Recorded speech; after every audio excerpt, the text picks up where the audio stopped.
We're going to begin a new series in which we're looking at monsters in the Bible. So it kind of makes sense, I guess, this time of year. If you have a Bible, open it up to the book of Daniel. Now, when we say monsters in the Bible, most of you are assuming it's figurative. You're not really thinking there's going to be Frankenstein or anybody else in there. You get that. However, today is a little more literal than it is figurative.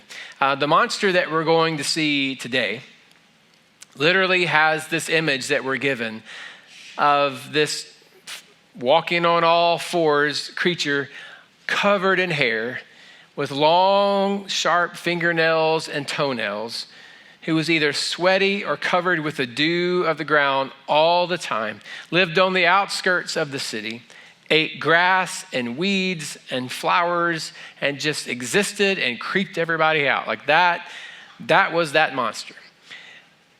The tricky part, the complicated part of that was that monster is also the king, or at least was supposed to be the king. He was supposed to be the acting king, although it's hard to envision him being able to fulfill his kingly duties as a monster. And there was a time when he had his own chef. He ate the finest foods. He literally slept in a king-size bed. He had his robe. He had his crown. He had the whole deal. And now, at this stage in the game, he's unkempt, he's unhinged, and he's a little unwell. And he is not a part of what's going on in the city, in the country that he is supposed to be ruling. The monster's name was Nebuchadnezzar, and we have his story in the book of Daniel. And the timing of it, the way it lines up is it appears that this moment that we're going to see here in just a few seconds is 587 BC, which is also the same year that Jerusalem was conquered by that country. So you've got a man who has just experienced one of the biggest victories that his country had seen. And beyond that, we know that Nebuchadnezzar was more of a builder than he was a warrior. And he reestablished and rebuilt and from the ground up presented temples and shrines and gardens, hanging gardens, terraces all over the place. Like he was the guy. So it makes sense when we get to the part of the story that helps us understand what happened. But he had all this success. And as we all know, success does one of two things in our lives. It either inspires gratitude or an attitude, one or the other. And every person who has ever experienced any degree of success knows that the decision to lean into the gratitude or lean into the attitude ultimately affects how the future is going to unfold. And it affects the end of all of our stories. And apparently, Nebuchadnezzar did not respond in the way that he should have. And in his own words, we have an understanding. In Daniel chapter 4, verse 4, and then reading through verse 8. He says, I, Nebuchadnezzar, was at home in my palace, contented and prosperous. I had a dream that made me afraid. As I was lying in bed, the images and visions that passed through my mind terrified me. So I commanded that all the wise men of Babylon be brought before me to interpret the dream for me. When the magicians, enchanters, astrologers, and diviners came, I told them the dream, but they could not interpret it for me. Finally, Daniel came into my presence, and I told him the dream. Daniel is a respected man that was living as an exile. He was from Israel originally, but now he's in this country, and he's known to be able to interpret dreams. And so he gets to the point where he's in front of the king, and Nebuchadnezzar says, no one can help me. Daniel, can you come to my rescue again? He says, tell me the dream. And he tells him the dream. He said, there's this huge, huge tree that takes up my entire vision. And its branches and leaves are so big, and there's so much fruit that all the animals of the world could come and eat under the tree. But then there's also this moment in which in my dream an angel shows up and says, cut down that tree and leave only the stump. And then take the stump and I want you to cover it up and bind it with iron and bronze. And eventually his mind is going to be changed, and for 7 years he will live as an animal. So kind of weird, kind of wild. All of our dreams are that way. They're weird. They don't really make a ton of sense. It's this weird, confusing mix of all the things that we normally think of. And so on Saturday nights, I usually have nightmares, and I'm preaching to the Dallas Cowboys. Metallica is my worship band, and it's all the things that are in my head, and I'm just having a blast. And then I look out and realize I've messed stuff up, and I'm goofing around, or I left the power goes out. Like, just weird things happen. So all the things you care about with all your fears, they all get mixed together. They don't seem to make sense. So Daniel's brought in to try to interpret the dream for Nebuchadnezzar. And in chapter 4, verse 19, he says, "My Lord, if only the dream applied to your enemies and its meaning to your adversaries. The tree you saw, which grew large and strong, with its top touching the sky, visible to the whole earth, with beautiful leaves and abundant fruit, providing food for all, giving shelter to the wild animals, and having nesting places in its branches for the birds. Your majesty, you are that tree."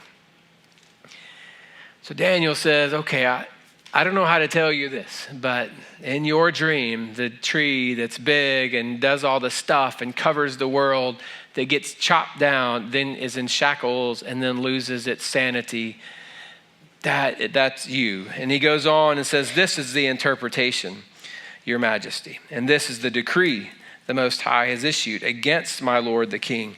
You will be driven away from people and will live with wild animals. You will eat grass like the ox and be drenched with the dew of heaven. 7 times will pass by for you until you acknowledge that the Most High is sovereign over all kingdoms on earth and gives them to anyone he wishes. The command to leave the stump of the tree with its roots means that your kingdom will be restored to you when you acknowledge that heaven rules. Therefore, your majesty, be pleased to accept my advice. Renounce your sins by doing what is right and your wickedness by being kind to the oppressed. It may be then that your prosperity will continue." So not a very encouraging word.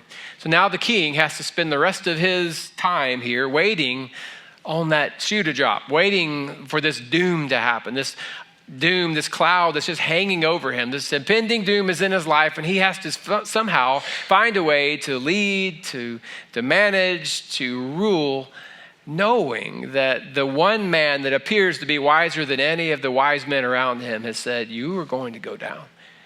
So he's living his life waiting on it to happen, and we find the moment in verse 29. He said, 12 months later, as the king was walking on the roof of the royal palace of Babylon, he said, "Is not this the great Babylon I have built as the royal residence by my mighty power and for the glory of my majesty?" Even as the words were on his lips, a voice came from heaven. "This is what is decreed for you, King Nebuchadnezzar. Your royal authority has been taken from you. You will be driven away from people and will live with the wild animals. You will eat grass like the ox. 7 times will pass by for you until you acknowledge that the Most High is sovereign over all the kingdoms on earth and gives them to anyone he wishes." And immediately what had been said about Nebuchadnezzar was fulfilled. So this moment happens. He steps out, apparently after a battle, after a win. And he looks out at all that he's done and accomplished and says, "Look at what I've been able to do." And there's that moment. It's kind of the moment where the men stare at the yard after they mow it.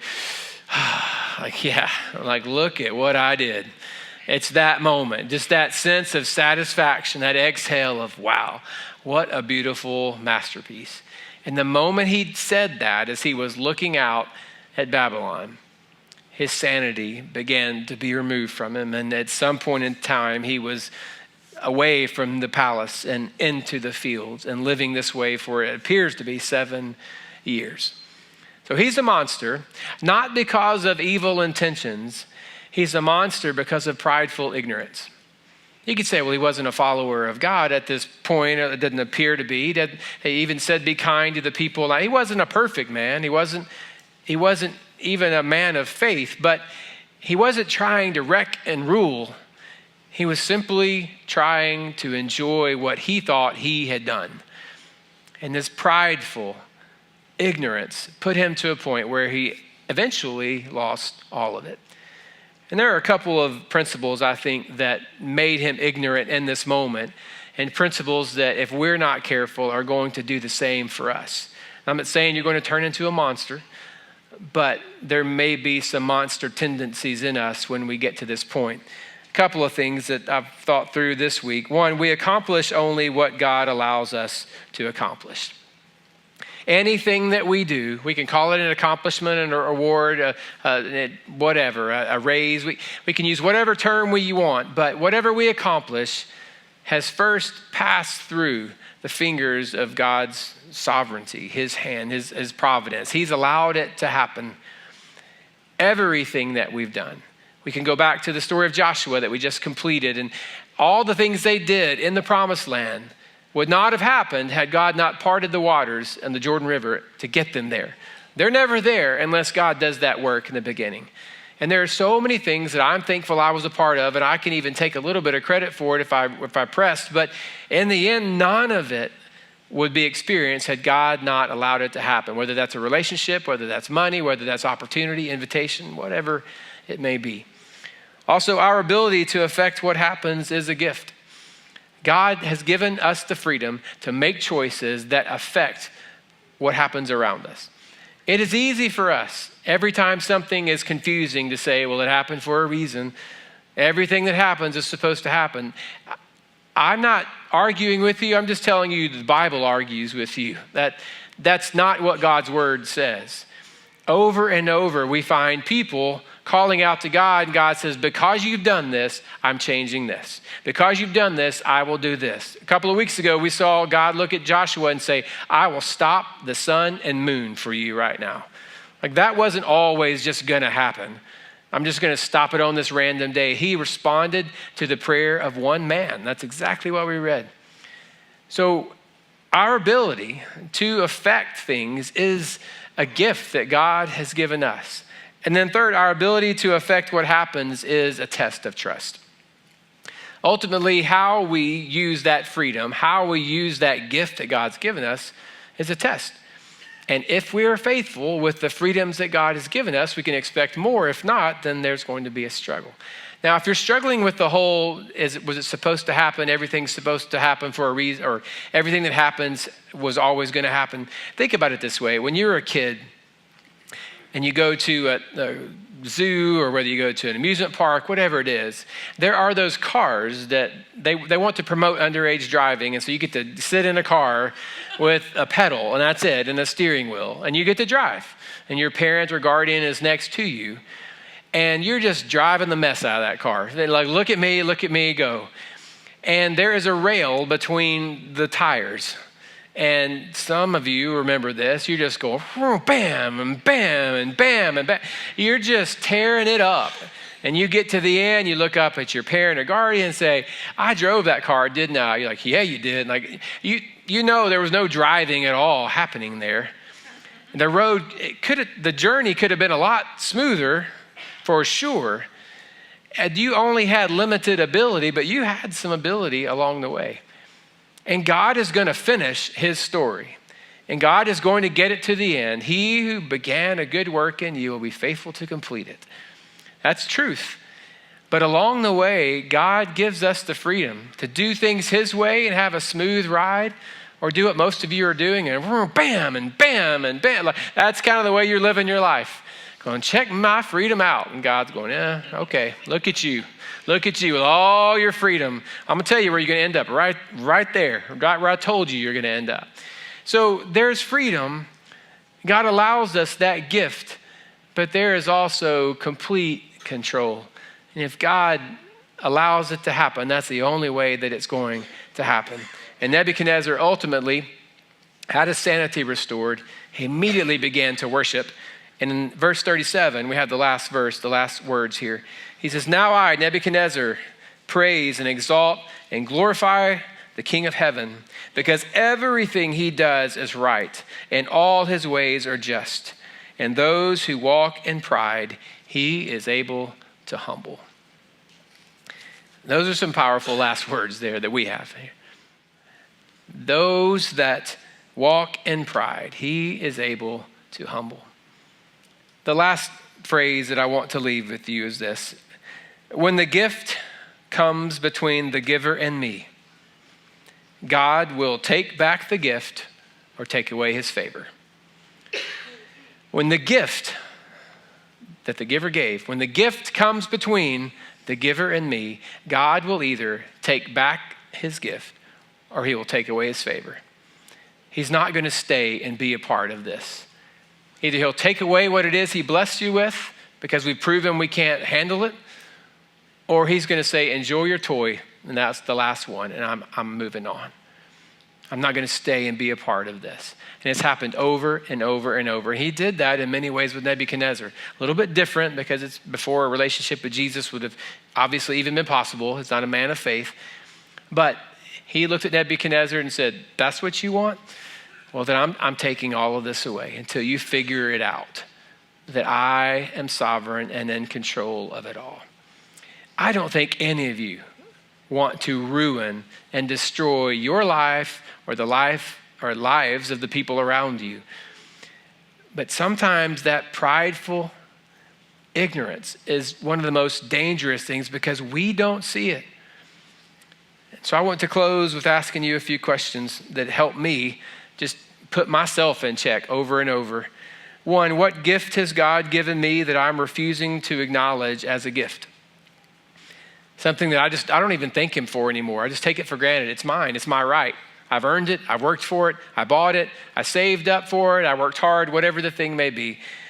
What gift has God given me that I'm refusing to acknowledge as a gift? Number two, what command of God have I decided is not for me? Like, I'll keep all these things, but this one over here, I'll keep 98% of what you asked me to do. What could be more prideful than creation, looking up at the creator saying, no, I don't think I'm going to do that today. Like that's Nebuchadnezzar on the balcony, and that's me standing in front of truth saying, I just don't want to. And then third, what evidence have I given God that I can handle more? Because ultimately, when God gives those gifts, how we respond, either with gratitude or attitude, is going to be the difference in whether or not God provides more. There are a lot of humble people here in this room. I know that. You inspire me, you encourage me. But I'm also reminded that humility is a choice. And it's a daily choice to bow, to take a knee, to lift my hands, open up before God, to bow my head and say, God, I'll have what you give me and nothing else. I trust you in this moment. And the moment I feel like I'm too much to kneel down, or I have too much to open up my hands because I'm afraid he'll take something back, or I'm unwilling to recognize him as the giver, I don't know that I'm going to turn into a hairy, clawed up monster like this, but I'm going to be a difficult person to live with, to deal with, and not someone that others want to be around. And that's impossible for me to be on mission if I do that. So let's bow and pray and offer up, God, all the things that we've not said thank you for, and say, God, this is your gift. I'm grateful. Let me respond with gratitude.